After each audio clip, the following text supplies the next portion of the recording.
I'm Will. And I'm Steven. And this is the Post P Chronicles. So, Will, who do we got today? Well, before we introduce our next guest, we definitely want to give a big shout out to our new studio, the new creator studio at the Jacob Center. Thank you. And where's the Jacob Center for those who are looking for it? Right off of Euclid Avenue. Right off of Euclid Avenue. Which Euclid Avenue? Oh, it's only one Euclid Avenue right here in the Southeast, all right? right here in the Southeast, so pull up, all right? You want to create something, pull up right here. This is your community, so use it, all right?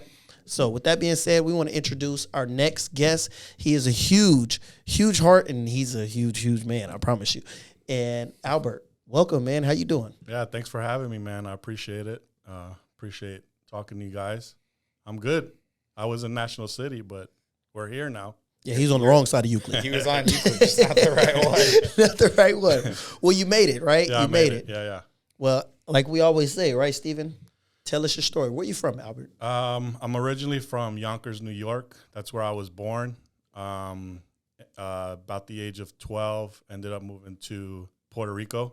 That's Puerto where Rico, a place called Santurce, Puerto Rico. Is your family Puerto Rican? Yeah. People wouldn't really believe that because I'm 6'7" and I weigh 300 pounds. Not many of those guys walking around in Puerto Rico. But, so I lived in Puerto Rico, went to high school there, played basketball. I was this height in high school, but I weighed 190 pounds. So I was pretty good. But things happened, and I ended up joining the military. So let's go back real quick because you said you was in New York. You're from Yonkers, New York, 12 years old. Mm-hmm. So I'm pretty sure you had a lot of memories. What was that like growing up in Yonkers, New York? Pretty bad, actually. I was never really met my dad. My dad, I met him once. I was 6 years old, and I remember I was sitting on the couch, and he was sitting next to me, and didn't say a word to me. Got up. It was about 10 minutes after. Got up, went to talk to my mom in the kitchen, gave her $20, and I never saw him again. Wow. Is this 6 years old? This was at the age of 6. I remember it very vividly. Yeah. Last memory of your dad? This is the only memory. Only memory. Yeah, That's I've like never a seen core him again. memory. That's what they call a core memory. Yeah. So it's 6 years old. You lose your dad. What age do you move to Puerto Rico? 12. And I'm sure you're pretty big at 12 years old already as well, right? I wasn't. I was an average kid. I actually spurted up. I guess that's the word you would use. Sounds good to me. Spurty, whatever you want to call Sounds it. good to me. Yeah. Probably around 8th grade. That's when I probably around 11, 12 is when I actually got bigger. But when I lived with my mom, she was like super abusive. Like when I say super abusive, I mean like I would have been taken out of her house at the age of 6 because of the abuse. Like one story I could tell is I grabbed a pack of her cigarettes, just jokingly. She saw me with them and she lit the cigarette and burned me.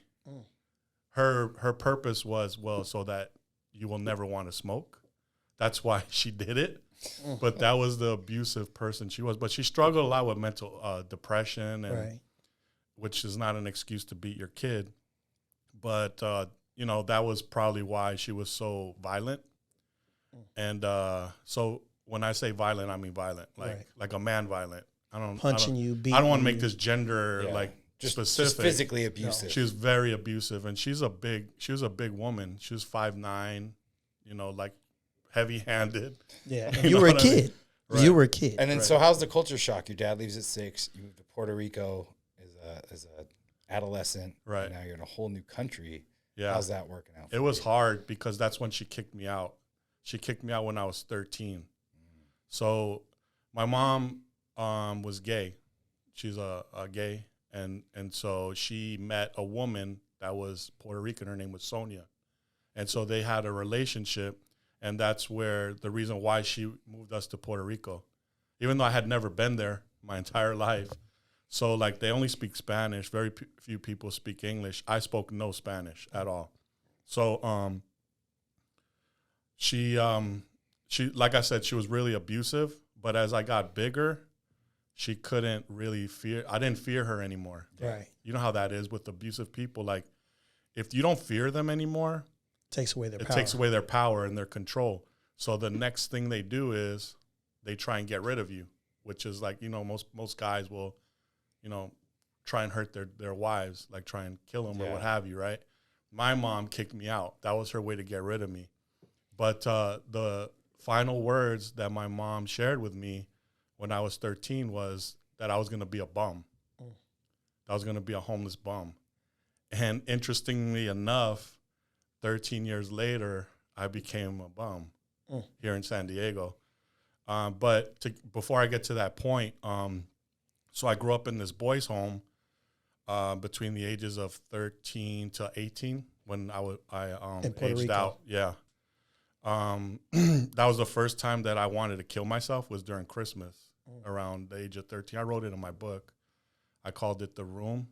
And that's where I first had my encounter with God. For me anyway. Now, when you say you wanted to kill, what were you experiencing emotionally that made you want to take your life? I felt unloved. I felt like, when you're 13 and your family abandons you. Dad walks out at 6, mom kicks you out at 13, tells you you're going to be a bum. Uncles, aunts didn't want to take me in. And no one. I had a brother. My grandmother and grandfather took him in, didn't take me in. So it's like a lot of abandonment, a lot of like rejection, just feeling like I wasn't worthy to live. Right. Right. And so this was during Christmas time. Actually, it was Christmas Day that I was going to kill myself, and I had it all planned out. I was going to go to breakfast. I was going to eat, leave, go outside, because the boys' home was like a little mansion almost, and it had a lot of cool amenities. Like, it had a basketball court, a pool. Right. So I was going to go in the back where nobody could see me, take some rat poisoning. I had rat poisoning in my pocket, and I was done. But something told me, look up. And I looked up, and upstairs is where they used to do mass for the kids in this room. So I'm just like, all right, I'll go in there and whatever. So I go into the room, start crying, and then I'm like, God, all I want is a family. That's all I wanted. I just wanted to be loved. You're 13. Mm-hmm. And I remember the Bible was opened, and it said, God is the father of the fatherless. I'm getting emotional right now as I hear that. And I was like, wow, dude. Like, from that moment on, I knew that I felt like God had a special place in his heart for me because of all the trauma that I had been through. I was sexually abused by my mom's friend at the age of 8. I wrote it in I got real honest in my book. Right. So I've been through a lot of trauma. And so, even though I went through that and I felt the presence of God, when you're 13 and you've been through so much, you're very angry, very violent. Yeah. I was very violent, very angry. How many other boys were in this boys' home? I want to say total maybe about 50. Did you ever feel like you fit in there? No, you don't feel like you fit in. Yeah. I mean, you build relationships in there, but you don't want to be there. Yeah. Right? Like, your goal, it's almost like jail. Your goal is to get out. Right. And I'm here because I didn't fit in anywhere else, right? Nobody wanted me. Yeah. Yeah. And then I'm in a country that nobody speaks my language. I don't understand the culture. Did you end up learning Spanish at any point? But so nobody even taught you Spanish in the, 5 years you were out there? No, I learned Spanish in 3 months. Oh, you learned Spanish in 3 months? You have to. You had to. Exactly. Yeah. Right. If I wanted to eat, I better know how to say arroz con habichuela. That's how we say beans in Spanish. Man. But, yeah, everybody spoke Spanish there. There was maybe 1 or 2 people that spoke English, but they were just kind of like visitors. Yeah. So I learned that language quick. Because it's very easy to learn if you really think about it, right? Especially I've always heard if you're immersed in the culture, it's like, okay, it's super easy versus like a little bit here, a little bit there. So you're 13, you have your encounter with God, you don't fit in, obviously you're hitting a growth spurt, so you stand out, you stick out like a sore thumb. Yeah. You're in a country, you're an outsider. What's next? That's when I started to love basketball. Like, basketball pretty much saved me because it gave me an opportunity to go to a school where they gave me a scholarship. Oh, so you were good. I was good. I'm telling you, I played. You've been telling me this. I ain't been believing him. He been now, he been telling me for a while. I'm good. I'm like, bro, now I can't even hit a layup. But at 19, I was dunking on people. Man. Yeah. So they gave me the scholarship, and that's how I got out of high school. So when I was 18, I got asked to leave the boys' home at 18. So I lived in an like a little room. I rented a room for $250, and the government gave me $30 every 2 weeks for food. So how much did that pass back then in Puerto Rico? How the same it passed now, $30. Yeah, $30, still $30. And you're big. And I'm big. Yeah, so it's like 1 meal. Bro, it was bad. So I would, like, when I say that I've experienced hunger, like bad. So when you're in that point, your moral compass is not, oh, I want to do the right thing, or you just want to survive. Right. So there was a guy next door who sold bananas out of his truck. So I would wait till at night, and I would go in there and get bananas so I could eat. And so my life, again, that's a turning point in my life. So that's when I became this guy that if I needed something, I take it. Right. I manipulate my way to be able to take what I needed instead of, working and doing what I had to do to get to that point. But you're in survival mode. You're not thinking about, oh, man, is God watching me? Oh, man, is this the right thing to do? I'm starving. There's I'm hungry. The thing called the hierarchy of needs. Right. And the very first one is you got to eat. Then shelter. Yep. So you're not thinking about anything else. You have to eat. Got to eat. So when you got to eat, you got to do. But I mean, obviously, I don't want. That's not who I am. Right. We're not advocating for it, but we definitely understand it. Right. Yeah. So basically, I finished high school by myself. I lived on my own my senior year. And this is where I feel like I don't give myself enough credit. I was put in a position where I had to go to a school that was all Spanish speaking. I knew hardly any Spanish. People would make fun of me, but I was able to graduate living on my own, like with no mom, no dad, no structure, nothing, no money, hungry, and I still would get up, go to school, and get it done. Most people would have dropped out and start looking for work. I mean, exactly. That was my choice. The podcast almost ends right there. Like just the life up to 18, graduating from high school, what you had to, go through just to get to that point is nothing short of amazing. I appreciate that. And that's just your beginning, right? That's just my beginning. Man, yeah. So after you graduate from high school, what's your next step? What do you do? So I wasn't doing much in Puerto Rico. I was going to join a gang, actually, called the Nietas. It's a gang in Puerto Rico. It's out of it's a prison gang, but it infiltrated into the streets. And one of my good friends was killed in front of me in a basketball court. His name was Anthony.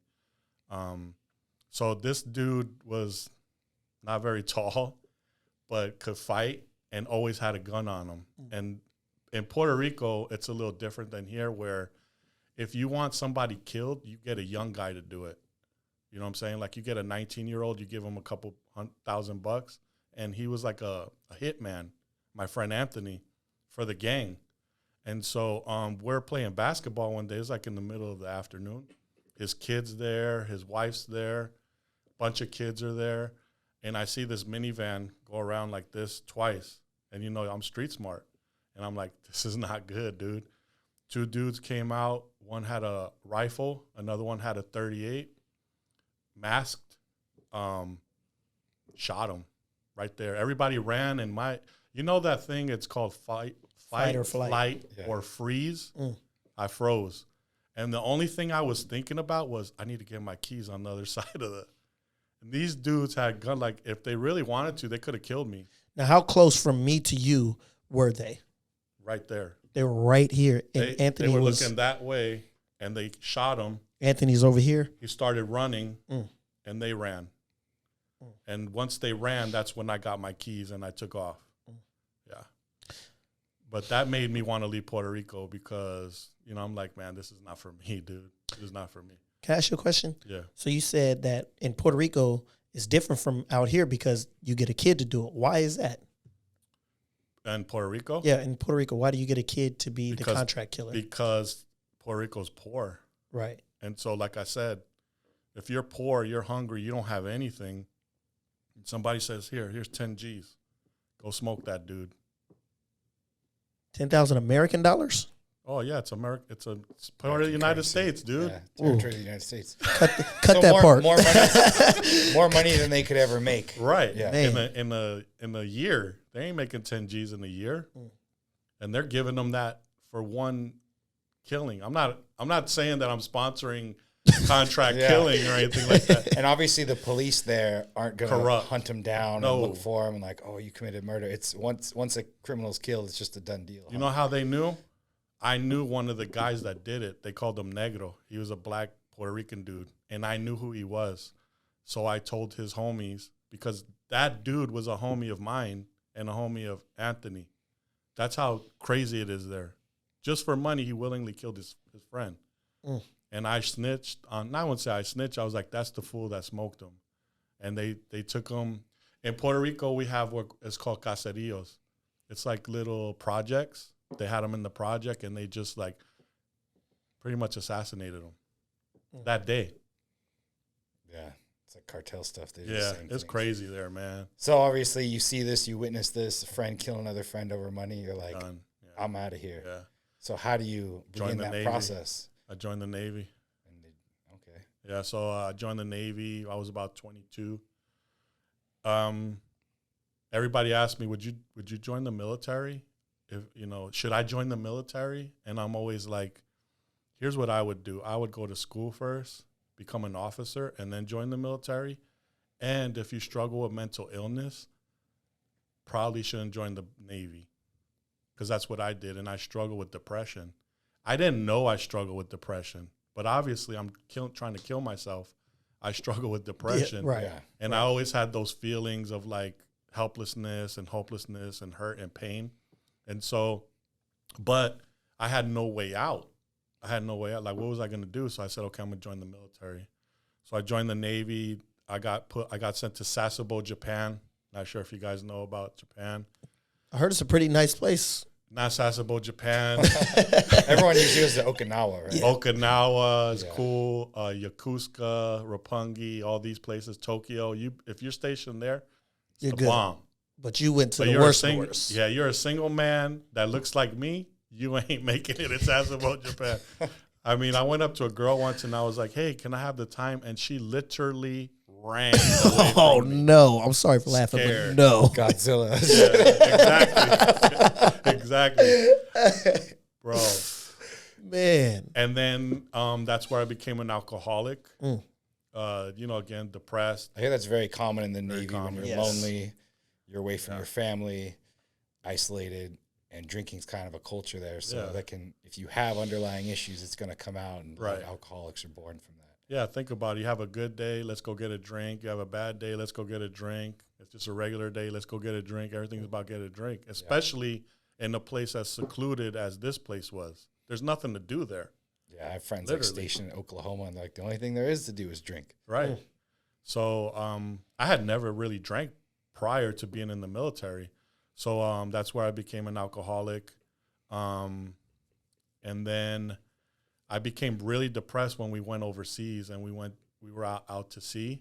That's when I became depressed. And my depression back then was I became violent. It wasn't I'd go to my room and cry. It was I'm going to look for somebody to knock out. That's how I thought. And so I got into many fights in the military. But in the 90s, depression wasn't really talked about. They called me a malingerer. You know what a malingerer is? Just standing around. Somebody that fakes sickness to get out of work. Yeah. You just have massive depression and couldn't go to work. Massive depression. Crippling, like in bed, like that kind of depression. I struggle with that kind. Everyone in the Navy was Clinical just like, depression. you're being a bitch or what? Huh? Everyone in the Navy's just like, we're being a bitch. Yeah, they're like, back get then. out of bed. This one dude, he tried to get crazy with me. He was a first class. He wasn't even my first class. He was in another division. He tried to get crazy with me. I almost killed that fool. Like I was just really, really bad, in a bad place. So they took me to a psych ward in Japan, and I was there for about 2 months. And then my ship was still out to sea. So let me backtrack. So I was in Sasebo, Japan. The way I got here is my ship got decommissioned here. It got sold to the Chilean Navy. And then they put me on another ship called the Denver that was stationed here in San Diego. And then maybe 2 months later, we went out to sea.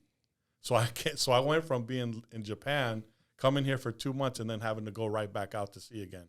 That's really hard. It's really hard, especially when you struggle with depression. Right. And so once we were out to sea, that's when I started getting really bad. And they took me to a psych ward. And then they shipped me back to San Diego. And they said, look, either you go back to your ship or we're going to kick you out. And I was like, look, man, if you send me back to that ship, I'm either going to hurt myself or I'm going to hurt somebody. I don't know why I feel this way, but this is the way it is. And back then in the 90s, you saying that wasn't even a red flag for them. No. Like, this guy's got some mental issues. No. Just like, well, make up your mind. Right. Wow. It's pretty much, if you're not like literally, and I don't like to use this word a lot, but if you're not literally crazy, they did not help you. That's the way it was. It's like, get back, suck it up, dude. How it is a lot now, right? It's like a stigma still. Right. We're talking about it more, but it's not like, something that.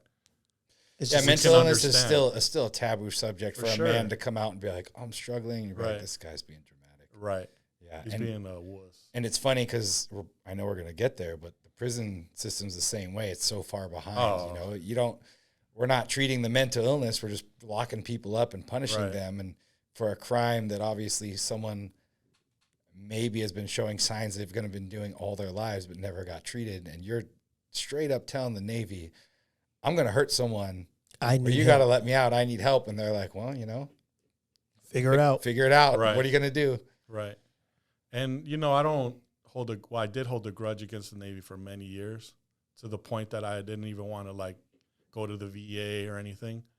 But I realize now that they were just ignorant when it comes to mental illness. The whole country was ignorant at that point. We still are. We still don't help people the way that they need help. But it's gradually changing. But once I got kicked out, I had no family, no friends, no nothing. In San Diego? Right. So right to the streets. And that's when I became homeless. Was it immediate? Immediate. I had a couple $100 in the bank, but immediate. So you went straight from the Navy to homeless in San Diego. Yep. Right away. Lived in Palomar Trolley Station. You know where that is? Yeah. Mm-hmm. There's a lot in the back, and that's where I slept for pretty much on and off 6 years. So were you trying to find what was your life at the time? Trying to find work, trying to survive, doing drugs, just trying to find ways to do alcohol. What was the life that 6 years? I didn't do drugs. I mean, you smoke weed here and there, but I mean, I didn't have money to do drugs. That's a rich man's drug. Yeah. I had no money. I didn't drink. I just feel like I gave up on life for a little bit there. And this is how I got incarcerated. Is I used to work at this 7-Eleven while I was homeless, trying to get my life together, you know what I mean? And this was probably my 3rd year being homeless. And the guy kind of tried to rip me off, the owner of the place. Like, he was saying that I was stealing stuff when I wasn't. And I'm like, yo, that's when for me, I could go from 1 to 100 quick. I could get triggered. Now it's a little different, but back then, if I got triggered, it's on and cracking. And so he tried to steal my money. So I was like, okay. I worked the graveyard shift, and I kicked his door down. I stole all his money, all the money out of the cash register, probably about $2,000 in total. I was nice enough to lock the door so that nobody else would steal from him. And I dipped. I took off. I was homeless, so I used that money to stay in hotels, eat, buy some new, some clothes. But $2,000 goes just fast. far. Right. Now, let me backtrack real quick. Yeah. words have power, right? Right. You became homeless. It's almost like a self-fulfilling prophecy of what your mother said. Exactly. Is that almost like, okay, well, this is what I've always been destined to do. So you weren't even necessarily trying to get your life together after you got dropped off in San Diego. It's like, this is what my mom always said. Here I am. That's a good point. And again, when you're in a place where you're just trying to survive, you don't think. You just react, right? I wasn't thinking about, oh, man, this is what my mom said. But there was a time, and this was another turning point in my life. So I'm sleeping in this lot, and it starts raining hard, like downpouring. So I'm like, oh, my. So I take all my stuff, and I run to this industrial area, and there's like these buildings with these overheads. So I run, and I try and take cover, right? And I'm like, before that moment, you never think, why am I here? Like, what am I doing? You're just trying to survive. And for some reason, at that moment, I'm like, I start crying, like a lot. And I'm thinking, what am I doing here? And the first vision that popped up in my head was my mom. And that's when I said, dude, I let this lady's negative words, she didn't even love me. Because love is not about emotion. It's about how you treat somebody, right? Action word. Action. She didn't love me. And I let this woman control me for this long. So that was the moment that popped in my head, that way you just said. And I just want to let people know out there, right? Words have power. So watch what you say to people. Right. Mm-hmm. You may think it's meaningless and doesn't mean anything to them, but you don't know the importance you hold in their life. And they may hold on to those words the rest of their life, and it may actually steer them down a dark path. Like you, leads to homelessness, leads to drug addict, leads to just abusive relationships, or not feeling any self-worth because you're worthless. You know what I mean? Right. Telling someone that one day could put them down a path of darkness. And then other people, if you struggle with mental illness, it's a real issue. It's a real thing. If you're depressed, if you don't feel right, I mean, I'm not saying you have to feel like a ray of sunshine every day, but if you generally don't feel like getting out of bed and crippling depression and sad more often than you're happy, get help. Right. I mean, because that is not a good sign. No. So I just want to mention those two things. So we'll backtrack now. You're living in hotels. You got $2,000. That runs out quick. Just committed breaking, entering, robbery, the whole nine. What happens next? Just stayed homeless. And then. So you never got caught for that? Well, I'm going to tell you what happened. So I decided I needed God. I needed Jesus. That's my God. I mean, everybody has their own higher power. Mm-hmm. I don't judge that. But my higher power is Jesus, God. And so I go to his church and study the Bible, learn about the cross, learn about all that. And then the guy's like, well, I confess that I committed that crime. And the guy's like, well, you have to turn yourself in. You know that, right? And I'm like, I got away with it. Why would I turn myself in? Hey, what are you talking about? Jesus already forgave me. Let's get this straight. Like, who is this guy? Yeah. He's like, and then he shares this scripture about restitution and all that, like how you have to pay restitution when you do somebody dirty. And so I said, all right. So I turned myself in. That's when I ended up